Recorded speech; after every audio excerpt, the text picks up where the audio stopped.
Assalamualaikum warahmatullahi wabarakatuh. Hai Sobat Horor, kali ini aku bakal ngelanjutin cerita dari Balak Arsa yang berjudul Jika Waktuku Tiba, Aku Ingin Mati di Semeru. Gak usah basa-basi lagi, langsung aja kita mulai. Nah Sobat Horor, seperti yang aku bilang sebelumnya, di cerita ini kita langsung dari sudut pandang Doni ya. Oke, next. Aku memperhatikan Steve sangat bahagia waktu itu. Tak ada bekas kesedihan yang terlihat di gurat wajahnya. Bahkan aku melihatnya terkesan bahwa Steve sudah melupakan semua beban hidupnya. Wah, ini anak memang perlu asupan perempuan sepertinya. Kejadian membetulkan resleting Patricia seakan menyapu kenangan akan semua beban di pundak sahabat malangku ini. Semoga dengan basuhan serta dingin segar Ranu Kumbolo, dia akan kembali ceria dan kembali seperti sedia kala. Maaf Steve, maafkan temanmu ini, teman yang akan membuka diarimu, teman yang akan selalu mengenangmu akan keberadaanmu sebagai salah satu pengagum Mahameru, sang raja Gunung Jawa. Kuingin memang sahabatku ini merasakan kebahagiaan, walaupun aku tahu aku tak akan mampu bila diriku ada di titik itu. Sebuah titik di mana semua akan menguras tenaga, bahkan semua keegoisan tak akan mampu untuk menghapus, bahkan melenyapkannya. Ya, rasa sedih. Andaikan bumi tak lagi bundar, andaikan awan tak lagi berwarna, bahkan andaikan lautan tak menampakkan gelombangnya, semua tetap akan menggambarkan kesedihan. Ayo Bung, kita makan. Biar gak kurus itu badan kamu yang gembul itu. Ucapku pada Steve. Anggukan kepala Steve. Ya, hanya anggukan kepala dengan model dungunya itu yang diberikan kepadaku. Semua ku berikan hanya untuk membuatmu bahagia, sahabatku. Semua ku berikan agar kau tahu bahwa ada seseorang Doni di sampingmu. Setelah makan, kami semua saling bercengkrama, membicarakan masa depan setelah kami tempuh dunia perkuliahan dan dunia dengan semua keangkuhan. Celana cutbrayku telah basah akan embun Mahameru. Butiran embun telah berubah menjadi salju bagaikan kristal yang turun dari surga. Kamu gak dingin Bung, itu ada rokok kalau kamu mau, ucapku. Aku sebenarnya tahu kalau Steve tak pernah merokok, sebab aku sendiri yang mengantarkannya untuk check up di unit radiologi di salah satu rumah sakit di sebelah kampusku. Tapi siapa tahu dia akan menghisapnya, aku berharap bisa menghilangkan duka lara di dadanya. Bujuk rayu hanya kulakukan agar dia selalu bahagia, karena hanya itu yang bisa kulakukan baginya, wahai sahabatku, dengan penuh duka lara. Pagi pun memberikan kenangan indah bagi kami. Sinar fajar terlihat di celah belahan sang Ranu. Ini pengalamanku pertama kalinya di Ranu Kumbolo pagi hari. Sangat indah. Ayo kita teruskan perjalanan kita, Bung. Sudah lumayan dekat sepertinya, ucap Steve padaku. Aku memang belum pernah mendaki Semeru, namun aku sadar kalau puncak masih jauh dan sangat jauh. Kenapa dia mengatakan dekat padaku? Aku bersihkan bekas sampah kami. Aku masukkan ke tas sampahku. Kurapikan semua peralatanku dan kami melakukan perjalanan lagi. Perjalanan menuju pos Cemoro Kandang.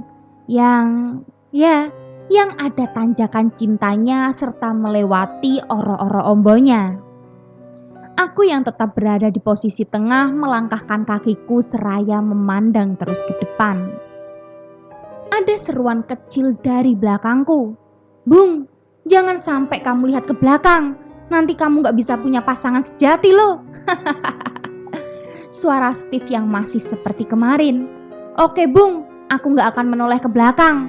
Pantangan juga sih buat aku. Dan harusnya kamu lihat ke belakang. Jawabku sambil menyindir Steve. Perjalanan kami lalui tanpa banyak rintangan. Hanya ocehan dan guyonan receh yang kami lakukan untuk mengusir rasa pegal di badan. Sekitar kurang dari 1 jam kami melewati tanjakan cinta dan padang sabananya yang penuh dengan ilalang. Pohon perdu memanjakan mata kami, karena pada bulan itu bunga nan indah disuguhkan dari tanaman itu. Indah, namun... Oi Bung, jangan sampai tergores atau kamu makan bunga itu ya.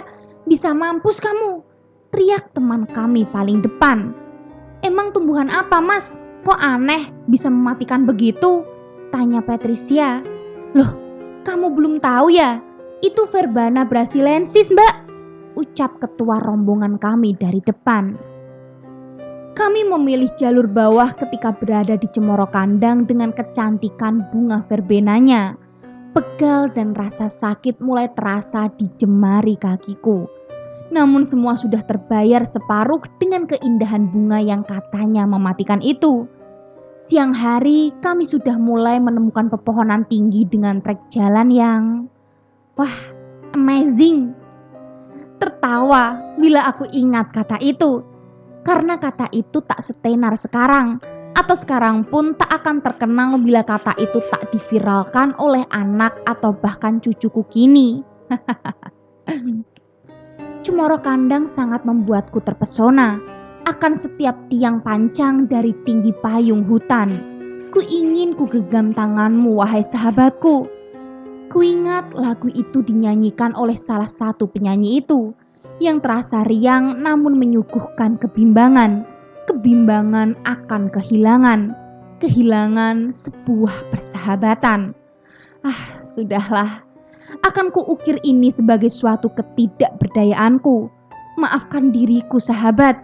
Akan kuluapkan keluh kesahku pada tulisan ini. Tulisan Doni, sahabatmu yang tak pernah menganggapmu. Mati. Si Steve di mana Bung? Kok gak kelihatan? Ucap ketua rombonganku. Terkejut aku bukan main. Bahkan Patricia pun tak kuasa menahan keterkejutannya. Padahal tadi aku tuh masih ngerasa kalau di belakang ada Steve. Ucap Patricia kebingungan. Hilang. Temanku, sahabatku hilang entah kemana. Dan hanya bingungku dan bingung-bingung berjuta bingung semua sahabatku di sini yang mencari keberadaan Steve. Apakah tak ada kejanggalan? Tentunya masih banyak kejanggalan itu yang harus aku ungkapkan dari setiap gores tinta di buku diari itu. Siap, apakah sesiap ini diriku wahai sahabatku? Tetap ku coba melihat, membuka semua lembar diari ini.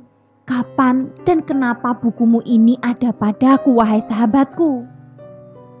Akan dan akan tetap kutuliskan dalam torehan tinta penaku sahabatku. Di mana? Kemana dia Mas? Ucap Patricia menambah kepanikan kami berlima. Tenang-tenang, aku akan berusaha mencari cara agar kita bisa bertemu sama Steve. Ucap seseorang mengagetkan kami. Seseorang teman yang bernama Suko. Inilah yang meredakan sedikit kegusaran dan kepanikan kami.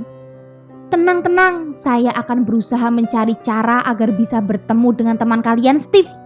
Ucap pemuda yang kebetulan berada di base camp siang itu. Suko, nama saya Suko. Aku dari kota sini Mas. Ucap pemuda itu. Kulihat dari penampilannya, aku yakin bahwa dia adalah pendaki yang cukup berpengalaman di Gunung Semeru ini. Dan aku yakin bahwa sahabatku dapat kami temukan. Wahai burung biduan alam, ku persembahkan semua tangisku akan kicaumu, agar hati ini dapat sedikit merasa bahagia atas kicau indah bersama ditemukannya sahabatku tercinta. Mas, Mbak, tolong kita berdoa saja ya. Yang aku tahu teman Mas sudah dibawa pergi sama... Ucap si Suko tak melanjutkan bicaranya. Oi, jangan asal bicara kamu. Mencari saja belum kamu lakukan. Kok sudah berani kamu bilang kalau teman kami? Apa yang akan kamu ucapkan tadi? Marahku pada Suko yang tiba-tiba mengucapkan kata-kata yang membuatku gusar. Begini Mas, kita harus berdoa selalu. Bukankah berdoa itu bagus buat kita semua dan bagi teman Mas yang hilang di Kalimati itu? Ucap Suko kembali aneh. Di Kalimati gimana Mas? Kita kan ada di jalur sini sekarang. Kok sekarang muter Kalimati segala? Ucap Patricia juga tak percaya dengan apa yang diucapkan Suko. Ya, teman kalian ada di Kalimati saat ini. Namun tenang saja, mungkin dia sedang ingin menyendiri. Tambah Suko meyakinkan kami. Wahai temanku, akan ku tambah torehan pena ini di buku diarimu, agar lengkap akan perjalananmu menempuh Mahameru nan megah. Sekali lagi, maafkan aku temanku. Terus kami bagaimana sekarang, Mas? Masa harus ada di sini tanpa mencari Steve? Ucapku sekali lagi menanyakan apa yang harus kami lakukan. Begini saja, Mbak, Mas, kalian buka tenda saja di sini. Bermalam di sini semalam.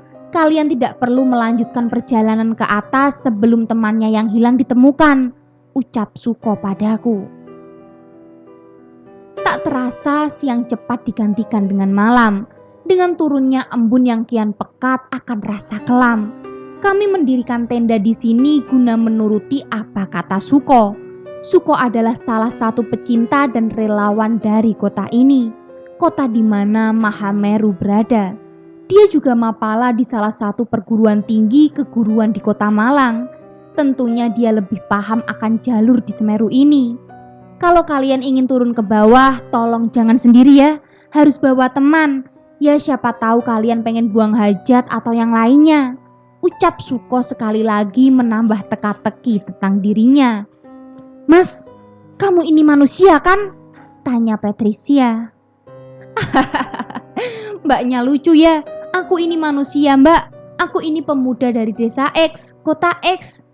Aku mahasiswa di Universitas X mbak, jurusan pendidikan. Sebentar lagi aku akan wisuda dan memakai gelar doktorandus. Mungkin setahun lagi aku akan nikah dan punya anak mbak. Ucap Suko menerangkan siapa dia dan biodatanya kepada kami seraya tertawa. Memang di era 80-an tak banyak pendakian di Semeru, hanya beberapa orang saja. Maka tak heran kalau kami hanya bertemu dengan Suko dan 4 orang teman lainnya dari Malang. Pokoknya kita tunggu sampai pagi, kita tak boleh gegabah mencari di malam hari. Terlalu beresiko, ucap Suko sekali lagi sambil membuat perapian di samping tendanya. Malam penuh rasa akan penantian. Aku Doni akan berusaha mencarimu nanti teman. Ketika matahari pagi telah membersihkan kabut di setiap rongga Semeru ini. Itu janjiku teman. Sampai ku dengar beberapa teman saling bercengkrama dan saling membicarakan rencana penelusuran dan pencarian Steve pagi nanti.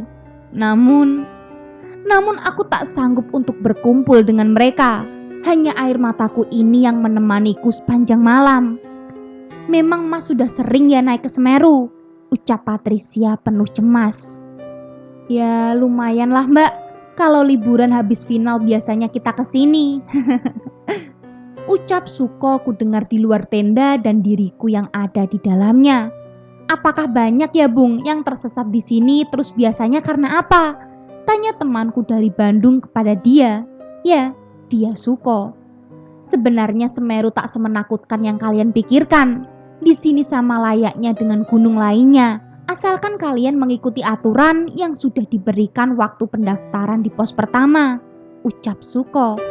Aku yakin tak akan terjadi apa-apa dengan kalian, jawab Suko sekali lagi menekankan hati kami yang sangat gusar.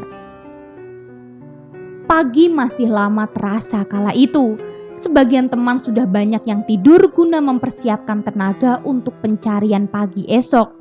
Hanya Patricia saja yang aku dengar masih bercakap-cakap dengan Suko malam itu. Malam yang penuh bintang, malam yang penuh ketidaknyamanan.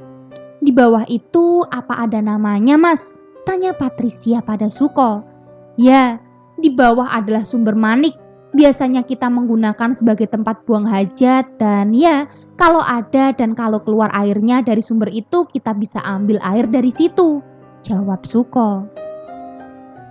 Cuman jangan sekarang mbak, takut ada binatang buas, tambah Suko memberi peringatan pada Patricia.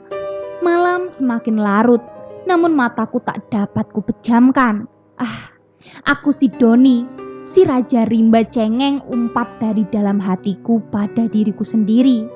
Aku keluar dari tenda hanya sebagai cara melepas kecemasanku yang semakin lama semakin memuncak. Sebentar lagi ada rombongan dari bawah. "Mbak, Mas, tolong tidak usah disapa ataupun dihiraukan," ucap dan pinta Suko padaku yang bahkan masih berdiri di dekat perapian itu. Kaget dengan apa yang dia ucapkan, namun aku berusaha tak bertanya macam-macam. Kududukan tubuhku dekat perapian agar semua hangatnya merasuk di setiap relung jiwa. Benar saja, selang beberapa menit aku melihat ada sekitar 15-an orang dari bawah membawa sebuah bungkusan besar. Apa yang mereka lakukan? Apakah mereka merupakan porter yang sengaja membawa peralatan untuk penelitian di Semeru? "Kubebaskan!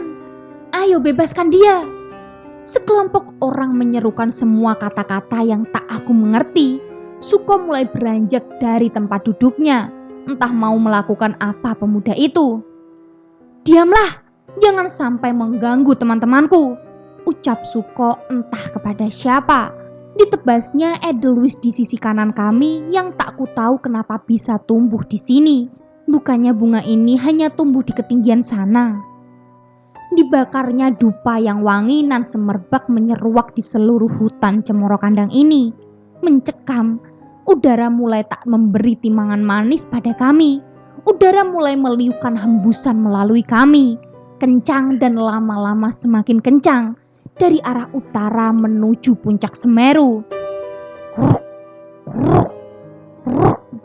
Sang Mahameru mengeluarkan suara bisingnya, suara batuknya, dan suara yang maha dahsyat berkali-kali kami dengar beserta ledakannya. Kembali lagi aku lihat kelompok orang dari bawah berlari sambil mengucapkan kata, "Makan, makan, makan." Apa yang dimaksud dengan kata itu?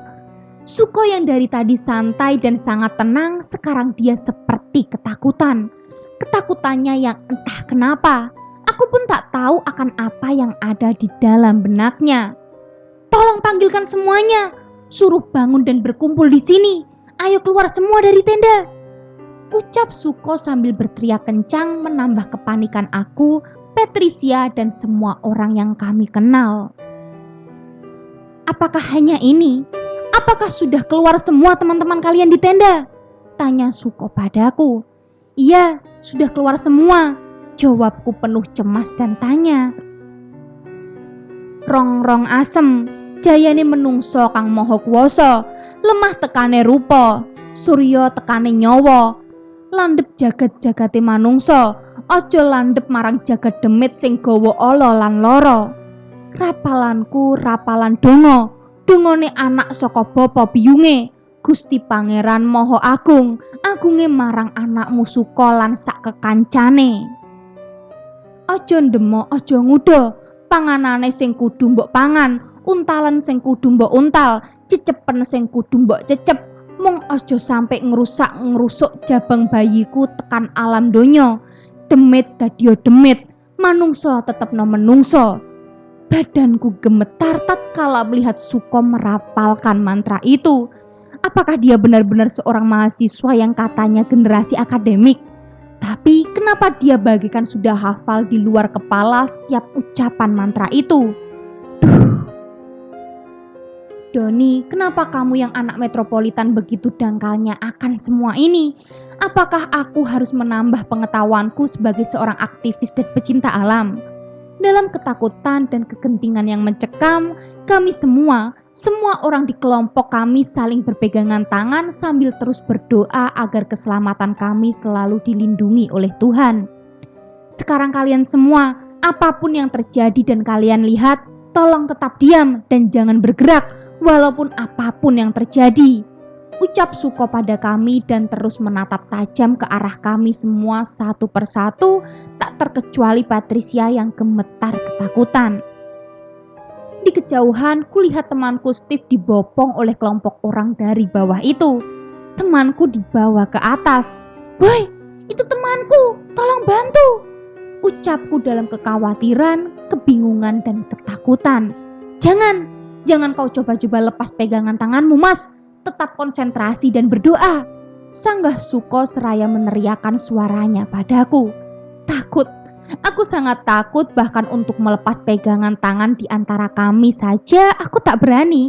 Tak berani menanggung resiko bila terjadi apa-apa pada kami semua. Mereka sudah pergi. Tetap hati-hati ya, Mas, Mbak. Jika ada apa-apa apapun itu tetap tenang, jangan gegabah.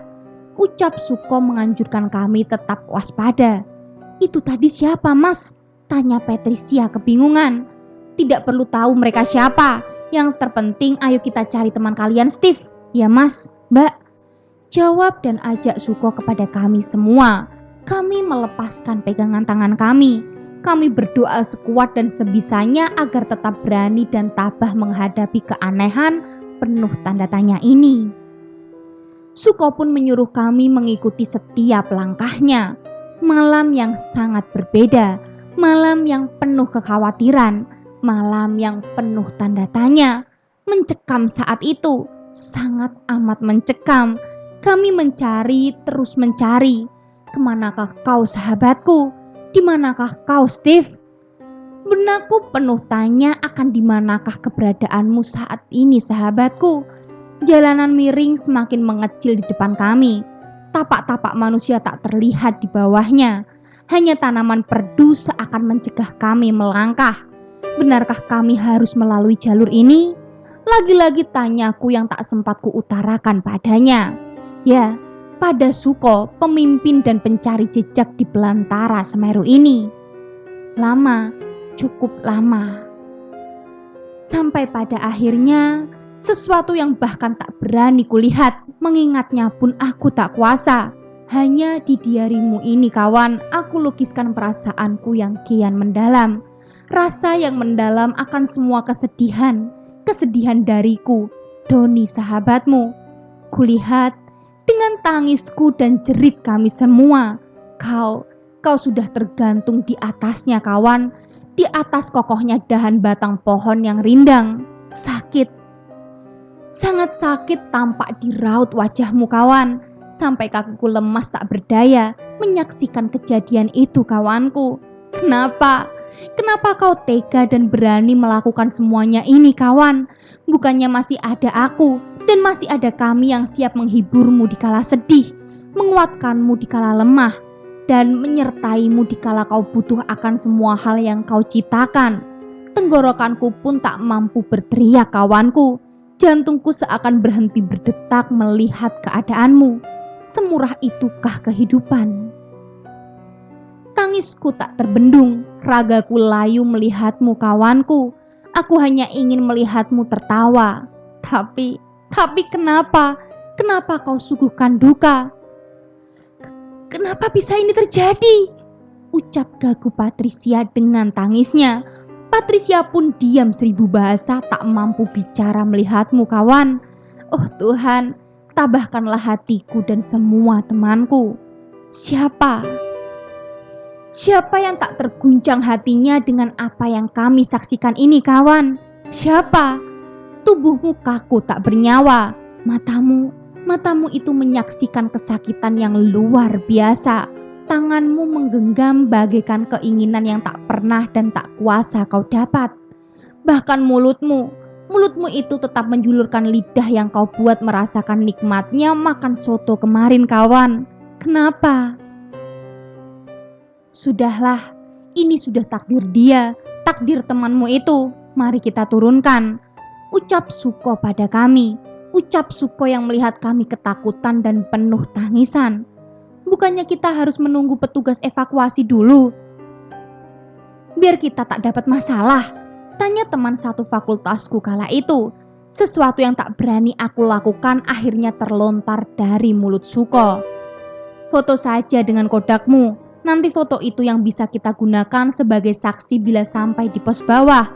Karena tak mungkin kita membawanya. Kita harus menguburkannya segera di sini.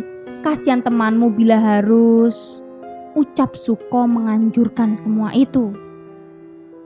Apakah tak bisa kita evakuasi dan kita bawa ke pos bawah, Bung?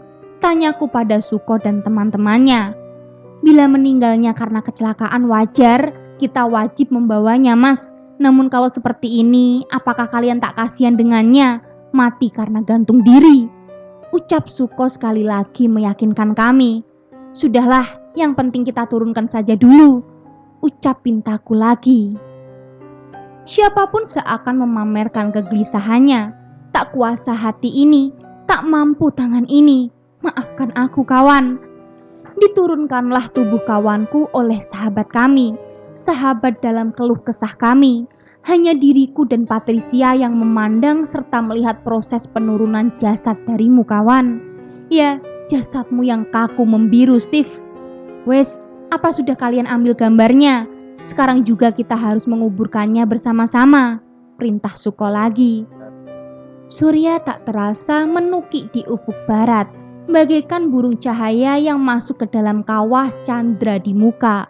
Sesegukan masih terdengar di mulut Patricia. Aku tahu dan paham akan apa yang ada di dalam dadanya. Dia, Patricia, mendapatkan pengalaman buruk di waktu pertamanya. Pertama menitih jalur Mahadewanya, jalur Mahameru. Kami kuburkan dia di bawah batang tumbuhan itu. Tumbuhan cemara yang akan selalu melindungimu dalam pelukan. Aku menangis merasakan sesak dada ini, kawan. Rasa tangis bercampur lara selalu menggelayutiku, kawan. Bagaimana aku bercerita kepada semua orang yang menunggumu di sana, kawan? Menunggumu di rumah indah nan nyamanmu, kawan. Sanggupkah aku berbicara jujur akan kondisimu ini, kawan? Hanya lantunku akan semua kesedihan hingga ku menunggu tanpa harapan. Ku ingin kau di sampingku dan selalu di sampingku, kawan. Namun semuanya teramat pilu. Pilu hingga hembusan angin selalu menyentuh lembut dedaunan kering di hutan ini, kawan. Sore setelah kami melakukan penguburan, kami langsung turun ke Ranukumbolo agar kami bisa beristirahat dan mendirikan tenda di sana.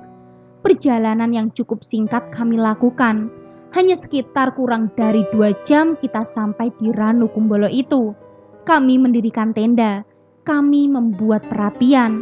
Kami memasak semua perbekalan kami dengan bumbu-bumbu kesedihan yang teramat mendalam. Tenang, Mas. Kita harus bicara sejujurnya nanti di bawah kepada petugas pos jaga apa yang terjadi di atas. Ucap Suko menghampiriku seraya menyodorkan rokoknya. Jangan Bung. Aku tak mau nama temanku jadi aib bagi dirinya maupun keluarganya. Jawabku. Benar, kita harus merahasiakan hal ini dari khalayak ramai. Tak baik juga bagi kita semua para pecinta dan relawan gunung. Ucap salah satu teman dari Bandung. Memang, hanya kami yang tahu akan kejadian ini. Kejadian yang kami saksikan bagai mimpi di Kalimati. Aku, Patricia, 2 teman satu fakultasku, 2 orang relawan dari Bandung, serta Suko dan 3 temannya dari Universitas di Malang. Ya, hanya kami ini yang akan menjaga rahasiamu, wahai kawanku. Semalaman penuh kami tak dapat memejamkan mata. Semalaman penuh kami diliputi duka. Hanya pertanyaan dan jawaban yang entah di mana kebenarannya. Karena semua orang dari kami tak bisa dan tak mampu menyuguhkan kebenaran. Hingga ku dengar dentingan gitar dari tenda seberang. Dentingan yang memecah kesunyian malam. Malam di mana hanya kesunyian yang menjadi teman dari setiap manusia tanpa angan. Satu persatu dari kami merebahkan tubuhnya, memberikan kesempatan lagi bagi tubuhnya untuk melemaskan semua urat yang menegang akan ketidakwarasan. Tinggal diriku seorang yang terbangun akan malam, tak hayalnya bintang tanpa sinar. Mas Doni, aku mau istirahat dulu ya, tolong jangan jauh dari kami. Ucap Patricia padaku. Kalau bisa kamu tidur juga, biar besok pagi kita bisa langsung turun ke Ranupani. Ucap Suko agak mencemaskanku. Aku tahu kawan, kalian cemas akan keadaanku, tapi tenang saja, aku masih mampu mengontrol diriku. Terima kasih. Jawabku menenangkan mereka. Dinginnya malam diselimuti kabut. Tiba-tiba, kulihat temanku Steve merangkak dari dalam semak itu. Takut Takut setengah mati diriku melihatnya. Apakah itu Steve? Tapi kenapa dengan wajahnya? Wajah yang rusak bagai habis digerogoti anjing hutan. Salah satu matanya hilang serta mengeluarkan darah kehitaman. Mulutnya tetap menjulurkan lidahnya yang tak tampak merah lagi. Liur itu selalu menetes bagai cairan nanah. Bahkan hidungnya mengeluarkan ingus hijau pekat itu. Kenapa kau tampak seperti itu, temanku? Kenapa kau menampakkan wajah seperti ini, temanku? Kenapa bau yang kau keluarkan seharum bangkai, temanku? Takut, jijik, namun aku tetap kasihan padanya. Semakin lama semakin mendekati dia padaku. Berhenti, jangan kau teruskan. Alammu berbeda dengan alamku dan teman-temanku. Balik sekarang. Ucap Suko tiba-tiba menyadarkanku dan ada di sampingku. Kenapa dia hidup? Apa memang aku tak? Ucapku terbata-bata melihat Steve atau apa yang menyerupai dirinya. Bukan mas, dia bukan temanmu itu. Dia adalah awer-awer atau sebangsa demit hutan yang selalu menarik perhatian dan nantinya akan menyesatkan korbannya. Ucap Suko seakan sangat memahami seluk-beluk perdemitan. Malam berganti pagi. Sang surya tak segan mengusir kabut kelam. Hangat mulai menyuguhkan keindahan akan semua sejauh mata memandang. Ayo, kita cepat-cepat cabut tenda dan bersihkan bekas perapian kita. Aku kepingin pulang. Pinta dan rengek Patricia. Patricia adalah perempuan yang teguh dan teduh. Tak ada sedikit pun rasa kesal dan payah padanya. Semangat Bung, ayo kita pulang sekarang. Ucapku pada mereka semua. Aku berusaha tegar pagi ini. Aku berusaha merencanakan pengakuan tentang keadaan temanku Steve. Pengakuan penuh kebohongan. Jalur demi jalur kami lalui. Trek kami libas dengan langkah cepat kami. Tak kubiarkan mataku memandang ke belakang. Tak kubiarkan ingatanku mundur ke belakang. Aku bertekad menemukan jawaban tanpa kebenaran. Sekitar 4 jam kami turun, entah kenapa lama sekali, padahal kami gunakan jalan cepat kami. Jalan bagaikan semut menemukan gulanya. Di akhir perjalanan kami, di gerbang Semeru, sekali lagi, Suko berbicara aneh penuh makna. Seumpama hidupku hanya sehari, aku akan selalu berarti bagimu dan bagiku. Aku akan memberi tanpa melukai. Aku akan mengangkat kalian tanpa mencelakakan. Aku akan berubah jadi apapun yang kalian inginkan. Asal satu, kalian bahagia. Ucap Suko dengan tetes air matanya. Sontak kami semua berangkulan, saling memberikan kehangatan, saling memberikan kekuatan, dan saling memendam rahasia di balik batang tumbuhan yang menjulang. Terima kasih para teman. Tanpa kalian aku tak akan sekuat ini menghadapi kehilangan yang teramat menyakitkan. Di pos 1 Ranupani kami langsung mengabarkan teman kami yang hilang tak tentu arah. Kami di pos itu ditanya apa dan kenapa sebagai satu kesatuan sebab dan tentang akibat. Tetap kami menyatakan teman kami hilang. Sampai petugas dibantu masyarakat sekitar mencari keberadaan temanku yang bernama Steve. Kami menghabiskan waktu selama 2 hari di sana dan tetap dengan rasa cemas dan was-was. Takut kebodohan dan kebohongan kami terungkap. Setelah lepas 2 hari, kalian saya sarankan mendingan pulang saja ke daerah asal. Nanti kalau ada kabar akan kami beritahu. Dan tolong, kabari orang tua teman kalian kalau anaknya masih dalam pencarian. Ucap petugas pos tersebut. Ingat, selalu berdoa dan waspada bila ada di hutan rimba. Karena kau tak akan tahu apa yang akan membunuhmu ataupun apa yang akan menyelamatkanmu. Ucap tambahan dari petugas pos tersebut. Mbah Dipo pun seakan cemas waktu menemui kami dan beliau berbisik padaku. Sudah tak peringatkan ya temanmu itu, ucap Mbah Dipo. Maaf Mbah, aku kurang mengerti, balasku pada Mbah Dipo. Sudah, kalian sekarang pulang saja ke asal masing-masing. Biar Mbah dan Bapak petugas yang akan mengurus teman kalian itu, ucap Mbah Dipo lagi. Mengurus apa? Apa yang akan diurus? Pertanyaanku yang tak dapat jawab darinya yang mengetahui seluk-beluk Mahameru. Siang setengah sore kami lanjutkan ke pangkalan jeep untuk bergegas meninggalkan Ranupani ke stasiun Malang. Kami dapat tumpangan gratis dari mobil petugas di sana. Di perjalanan itu, ku coba menahan tangisku. Di kejauhan kulihat dengan jelas di tanah berpasir itu. Aku melihat Steve sahabatku melambaikan tangannya kepadaku. Lambaian tangan yang menandakan perpisahanku dengannya. Lambaian tangan bila saatnya nanti. Sudah lihat dia, Mas. Tolong ikhlaskan saja biar dia tenang di sana, ucap Suko yang duduk di sebelahku. Dia berbisik tadi padaku. Bila waktunya tiba, dia berjanji akan membuat bapaknya bersimpuh dan bertekuk lutut padanya, pada dia yang moksa di Mahameru. Tambah kalimat dari Suko. Apakah kau tahu, Bung, dia senang ataukah sedih saat ini? Tanyaku pada Suko. Tak dapat ku jawab karena aku bukan Tuhan. Aku tak bisa menentukan segalanya, atau aku tak mampu untuk mengatakan hal yang belum pernah dilalui waktu, jawab Suko padaku. Semua perbincangan kami lakukan seakan-akan tak ada apa-apa yang terjadi pada kami. Hingga keramaian pasar tumpang menandakan kami sudah dekat dengan kota Malang. Keramaian pasar tumpang dengan pertelon atau simpang tiganya dan disertai tugu-tugu tapal batasnya. Selang 2 jam kami sampailah di stasiun kereta api. Mas, kalaupun ada apa-apa jangan sampai kau membocorkan kejadian di atas.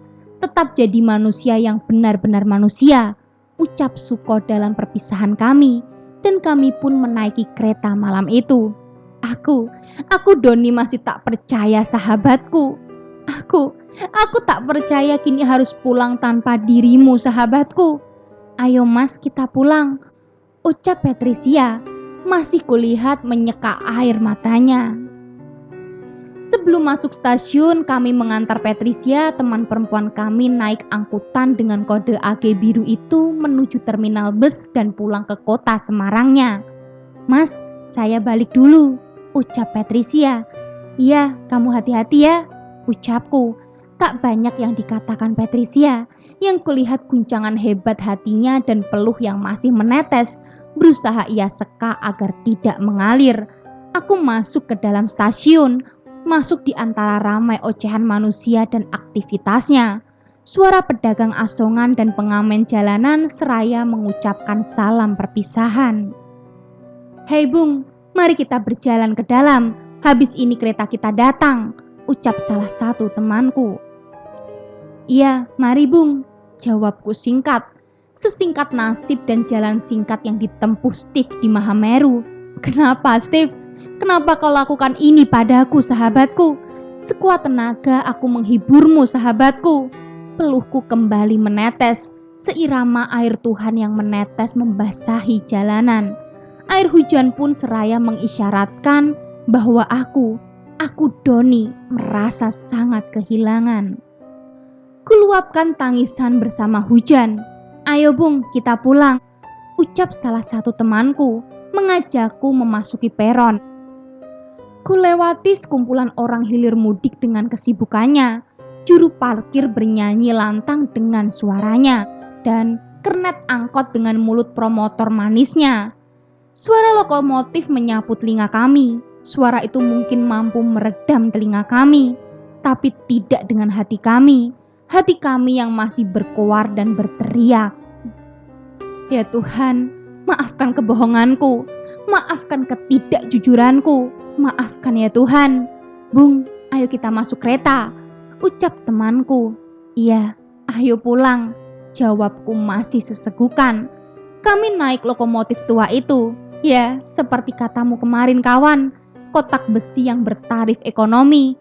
Murah seperti tarif Kopaja bobrok yang kau naiki setiap hari. Kami terlelap, kami sangat kelelahan. Bukan hanya badan yang lelah di diri kami, tapi jiwa, emosi, dan duka tangis air mata membuat lengkap kelelahan di diri kami. Tiba-tiba, hei Bung, kamu kenapa? Jadi laki kok lemah? Ucap seseorang. Suara itu tak asing. Suara itu dari belakangku. Suara seseorang yang sering bercanda denganku. Perlahan aku pun melihat ke belakang. Aku tak percaya. Aku tak kuasa menahan tangisku. Aku tak sanggup mengucap satu kata pun. Hanya tetesan air mata yang kurasa. Gak usah cengeng kamu. Usap air matamu, Bung. Aku gak suka ditangisin. Selamat tinggal sahabatku, ucap dia. Ya, dia, sahabatku Steve di lorong kereta itu. Tapi kenapa kau menampakkan wujud itu, temanku? Wujud yang membuatku takut. Kau masih memakai tali yang melingkar di lehermu. Matamu hilang satu, sahabatku. Steve, sahabatku, maafkan aku yang tak mampu menjagamu. Aku menangis melihatmu, sahabatku. Dan, Bung, oi, Bung, Doni. Suara yang ramai, sangat ramai memenuhi telingaku. Tiba-tiba semerbak bau balsem menusuk hidungku sampai mencekik tenggorokanku. Hah? Aku membuka mata dan aku sudah dikelilingi banyak pasang mata. Banyak mata yang memandangku penuh khawatir. Ah, sial. Ternyata hanya mimpi aku bertemu dengan sahabatku Steve. Kuusap bola mataku dan muka kusutku. Bung, minta minum. Temanku memberikanku sebotol air mineral dengan penuh rasa cemas. Kau tak apa-apa, Bung? Tanya temanku. Tidak, Bung. Ucapku masih terbata-bata karena mimpi tadi. Spontan air itu kuteguk habis dan habis seketika. Aku yakin aku tidak haus. Tapi entah kenapa aku seperti orang kehausan dan kepanasan. Tiba-tiba, Mas, sudah, ikhlaskan ya. Itu jalan yang dia pilih, jangan salahkan dirimu. Kasihanilah teman-temanmu yang mencemaskanmu. Dia sudah dapat yang dia inginkan. Ikhlaskan. Ucap lelaki tua itu sembari tersenyum menepuk bahuku, kemudian pergi meninggalkanku. Timbul banyak tanya terhadap lelaki tua itu, tapi lagi-lagi tak mungkin kudapatkan jawaban. Perjalanan kurasa begitu lama dalam kotak besi itu. Aku tak bisa tidur lagi, hanya bisa memandang pemandangan dari dalam besi tua itu. Sampai kurasa, akhirnya kami sampai di Pasar Senen, Jakarta. Was-wasku kembali beradu, apa yang akan kukatakan pada keluarga sahabatku. Mulutku membisu, nyaliku hanya sebesar debu. Aku tak tahu apa yang aku mampu. Mampukah aku mengabarkan berita duka ini? Takut dan rasa takut. Aku mati rasa, bahkan membayangkan ekspresi mereka nanti saja aku tak berani. Ya Tuhan, aku harus apa? Aku terlalu takut mengabarkan ini. Tenang Don, kau harus berani. Kau lelaki, kau harus berani mengungkapkan ini. Mengungkapkan kabar kepada keluarga sahabatmu Steve. Aku naiki bus Kopaja bobrok menuju kediaman keluarga sahabatku. Ya, melewati jalan metropolitan. Jakarta masih sama kawanku, kota yang keras dengan keadilan yang tidak merata. Benar katamu kawanku, ibu kota, surga bagi yang berkelimang harta dan kuasa, tapi neraka bagi mereka yang tunawisma. Banyak yang datang mencari peruntungan di ibu kota metropolitan. Tapi sayang sekali, hanya diperkosa oleh ketidakadilan. Ibu kota, sama saja. Tempat mereka, tempat celoteh dan candaan yang mengaku berwibawa. Ya, kota ini keras dan angkuh layaknya petinggi di istana sana. Benar ucapmu kawanku. Sampailah aku di rumah sahabatku Steve. Rumah kecil dengan teras yang tidak terlalu luas. Rumah di pinggiran ibu kota. Rumah sederhana di sudut kota Jakarta. Permisi, ucapku pada orang di dalam rumah itu. Iya, sebentar. Terdengar suara wanita yang belum terlalu tua. Ya, itu mamah dari sahabatku, Steve. Paras yang masih terawat tapi mulai banyak keriput di wajahnya. Mungkin karena beliau tak sanggup lagi untuk perawatan kecantikan dan lebih mementingkan uangnya untuk makan dan biaya pendidikan anak-anaknya. Pernah ku dengar beliau banting tulang menjadi buruh rumah tangga orang kaya. Ya, orang yang kaya tapi tak sekaya beliau dulu. Sangat sedih melihatnya. Melihat keadaan keluarga Steve yang berantakan akibat ulah papa Steve menjadikan mereka seperti ini. jatuh miskin dan terbatas ekonomi. Nak Doni, Steve mana? Tanya Mama Steve. Tante, mohon maaf sebelumnya. Jawabku tiba-tiba dipotong oleh Mama Steve. Hah? Kenapa? Ada apa dengan Steve, Don? Tanya Mama Steve penuh kebingungan.